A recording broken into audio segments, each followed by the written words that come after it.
Baik, saya buka presentasinya. Assalamualaikum warahmatullahi wabarakatuh. Perkenalkan kami dari kelompok 6. Di sini kami akan mempresentasikan dari mata kuliah Pabanu mengenai pelarut sediaan steril. Sebelumnya perkenalkan saya Freni Nadio selaku moderator dan presentator, kemudian Gufrani selaku presentator, Halwa Aulia selaku presentator, Heriana selaku presentator, Hesti Septiani selaku presentator, dan Kafriliano selaku presentator.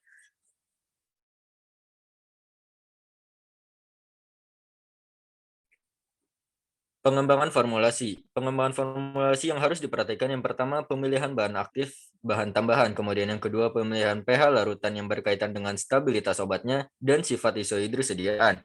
Kemudian yang ketiga penentuan dosis obat dan wadah yang sesuai. Kemudian yang terakhir pemilihan cara sterilisasi. Untuk zat tambahan dalam formulasi sediaan parenteral, manfaat bahan tambahan dalam sediaan parenteral yang pertama menjaga kelarutan obat, yang kedua menjaga stabilitas baik secara kimia atau fisika. Kemudian yang ketiga menjaga sterilitas larutan pada dosis ganda, kemudian yang terakhir mengurangi rasa nyeri, iritasi saat penyuntikan. Untuk pelarut pembawa untuk obat suntik, pertama water for injection atau WFI, USP merupakan pelarut yang paling sering digunakan pada pembuatan obat suntik. Air ini dimurnikan dengan cara destilasi atau reverse osmosis dan memenuhi standar yang sama dengan profilat atau USP, yaitu mengandung zat padat tidak boleh lebih dari 1 mg/cm WFI dan tidak boleh mengandung penambah.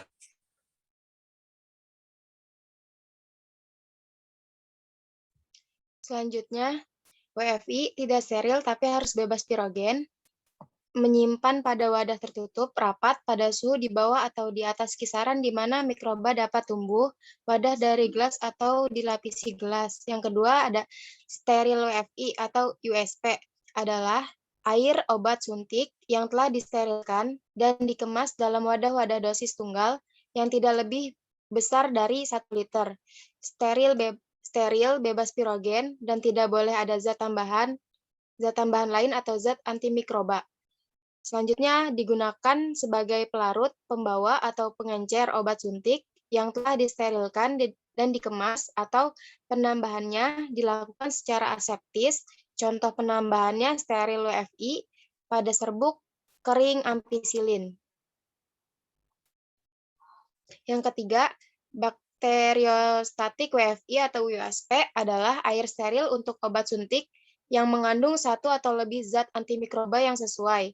Yang kedua, dikemas dalam alat suntik atau vial-vial dengan volume maksimal 30 ml. Yang ketiga, digunakan sebagai pembawa steril untuk obat suntik dengan volume kecil. Yang keempat, jika volume pelarut yang dibutuhkan lebih dari 5 ml, maka digunakan steril WFI, bukan bakteriostatik WFI. Yang kelima, bakteriostatik yang ditambahkan harus tidak bereaksi dengan bahan obat.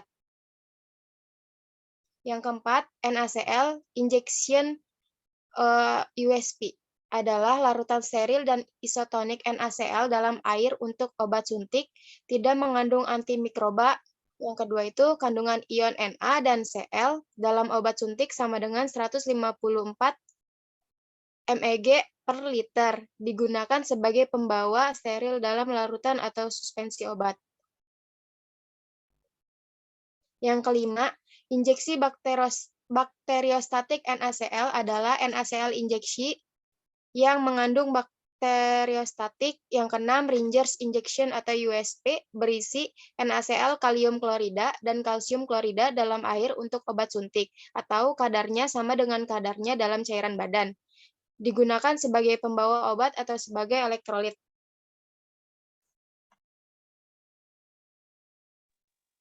Di sini ada pembawa bukan air. Yang pertama, digunakan pada obat-obat yang kelarutannya dalam air terbatas atau obat yang mudah terhidrolisis. Yang kedua, syarat pembawanya tidak toksis, tidak mengiritasi, inert terhadap obat, stabilitas fisis dan kimia pembawa dalam berbagai tingkat pH, ada viskositas, titik didihnya harus cukup tinggi sehingga memungkinkan sterilisasi dengan panas, tekanan uap rendah atau mencegah timbulnya masalah selama sterilisasi dengan pemanasan. Terus ada kemurnian stabil dan yang terakhir adalah diberikan secara intramuskuler. Di sini ada contoh pelarut atau pembawa bukan air. Yang pertama ada minyak lemak nabati, yaitu viskositas tergantung pada komposisi asam lemaknya. Di sini ada contohnya yaitu minyak jagung, wijen, biji kapas, kacang tanah, dan zaitun. Yang kedua yaitu gliserin, PEG, propilen glikol, dan alkohol. Nah, di sini ada batasan-batasan USP untuk minyak lemak nabati. Harus tetap jernih walau didinginkan sampai 10 Celcius biar tetap jernih dan stabilitas selama penyimpanan. Minyak harus tidak boleh mengandung minyak mineral atau parafin karena zat tersebut tidak diabsorpsi tubuh. Ada syarat bilangan penyabunan dan bilangan iodium, rawan alergi. Zat tambahan pada sediaan parenteral. Yang pertama ada pengawet antimikroba, misalnya ada klorobutanol, kresol, dan fenol sebesar 0,5%. Yang kedua dapar, yang ketiga penambahan kelarutan atau solubilizer, yang keempat adalah antioksidan atau sulfur dioksida. Di sini ada contoh zat-zat tambahan dalam produk parenteral. Di sini ada yang pertama ada antimikrobial, yang contohnya adalah benzalkanium klorida sebesar 0,01%, terus benzil alkohol sebesar 1-2%, terus klorbutanol 0,25 sampai 0,5%, lalu di sini ada klorkresol sebesar 0,1 sampai 0,3%, lalu di sini ada butil parahidroksibenzoat sebesar 0,015%, metil parahidroksibenzoat sebesar 0,18%, propil parahidroksibenzoat sebesar 0,25%. Di sini ada fenol 0,5% dan yang terakhir ada trimerosal 0,01%.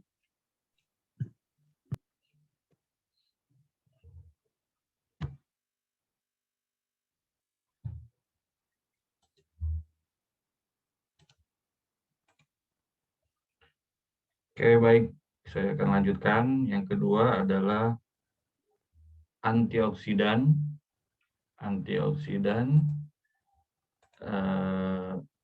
Di sini ada butil hidroksianisol atau BHA 0,02%, butil hidroksitoluen BHT 0,02%, sistein 0,1 sampai 0,5%, monotiogliserol 0,1 sampai 1%, sodium natrium bisulfit 0,1 sampai 1%, tokoferol 0,5%. Ada yang ketiga yang buffer, larutan buffer, asetat 1 sampai 2%, sitrat 1 sampai 5%, fosfat 0,8 sampai 2%. Ada silating agen, yaitu asam etilendiamin, tetraasetat, dan garamnya 0,01 sampai 0,05%. Yang kelima, pelarut, ada etil alkohol 1 sampai 50%, gliserin 1 sampai 50%, PEG 1 sampai 50%, propilen glikol 1 sampai 50%, lecitin 0,5 sampai 2%. Yang keenam ada surfaktan, yaitu polioksietilen sorbitan monooleat 0,1 sampai 0,5%, sorbitan monooleat 0,05 sampai 0,25%. Yang ketujuh ada pengatur tonisitas, yaitu berupa dextrosa 4 sampai 5%, NaCl 0,9%, dan natrium sulfat 1,6%. Pembuatan produk parenteral. Sebelum mulai pembuatan produk steril, perlu dilakukan pemeriksaan pendahuluan fisika kimia dan pirogen masing-masing bahan dan wadah yang akan digunakan. Selanjutnya akan dibacakan oleh Hesti. Silakan Hesti.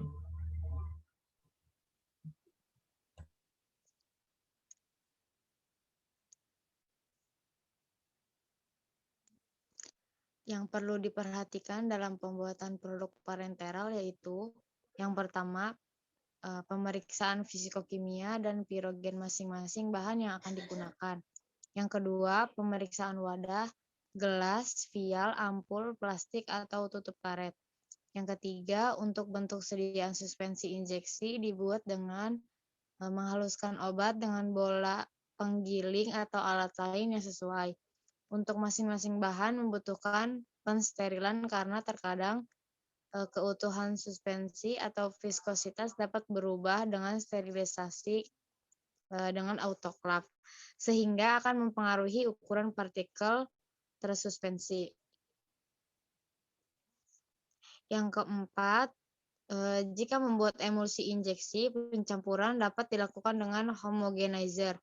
Yang kelima, bentuk sediaan yang dibuat tergantung dari sifat obat itu sendiri atau fisikokimia. Untuk injeksi yang diinginkan dalam bentuk larutan air, maka untuk obat yang bersifat sukar larut dalam air dapat dibuat dalam bentuk garamnya, dan pertimbangan terapeutik tertentu. Untuk obat yang tidak stabil dalam bentuk larutan dapat dibuat menjadi serbuk kering, dan saat akan diberikan dapat dibuat menjadi bentuk larutan atau suspensi. Atau obat yang tidak stabil bila dicampur dengan air maka dapat dibuat dengan pembawa minyak nabati.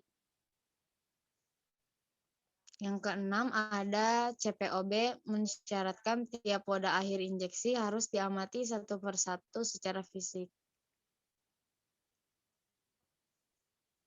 Sebagian masalah kelarutan dapat diatasi dengan yang pertama, pembentukan garam Yamin HCl dapat meningkatkan kelarutan sampai 1000 kali. Yang kedua, penambahan kosolven misalkan PEG 300 dan 400, propilen glikol, etil alkohol. Yang ketiga, penambahan surfaktan sebanyak 0,1 sampai 0,5%. Yang keempat, penambahan zat pengomplek misal garam Na dari etil endiamin tetraklorid atau ETA dalam bentuk mikroemulsi. Yang kelima ada pengaturan pH. Yang selanjutnya dibacakan oleh Afriliano.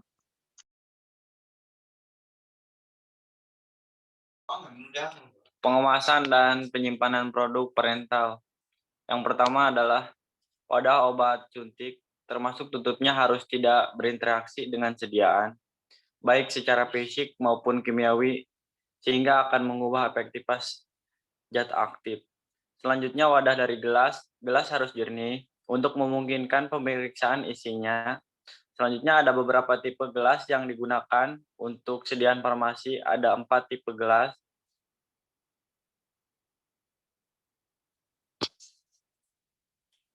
Selanjutnya di sini ada penggolongan wadah berdasarkan cara penggunaan. Yang pertama, wadah dosis tunggal merupakan wadah kedap udara yang digunakan untuk pemberian parenteral sebagai dosis tunggal atau sekali pakai. Selanjutnya nomor 2, wadah dosis ganda, yaitu merupakan wadah yang digunakan untuk pengembalian atau penggunaan sediaan steril secara berulang tanpa terjadi perubahan kekuatan, kualitas, atau kemurnian bagian yang tertinggal. Selanjutnya pada wadah dosis ganda, volume wadah maksimal yang diperbolehkan yaitu 30 ml, dengan maksud untuk membatasi jumlah tusukan pada tutup karet dan menjaga penggunaan pengawet yang berlebih. Etiket pada produk parenteral. Yang pertama harus mencantumkan nama sediaan. Yang kedua, tercantum kadar obat, dan jika digunakan serbuk kering yang dilarutkan dicantumkan jumlah obat dan berapa volume pelarut yang harus ditambahkan. Yang ketiga, cara pemberian. Yang keempat, pernyataan kondisi penyimpanan dan tanggal kadaluarsa. Yang kelima, nama pabrik dan penyalur. Selanjutnya nomor batch. Baik, cukup sekian dari kelompok 6. Apabila ada kesalahan mohon dimaafkan. Wabillahi taufiq wal hidayah. Wassalamualaikum warahmatullahi wabarakatuh.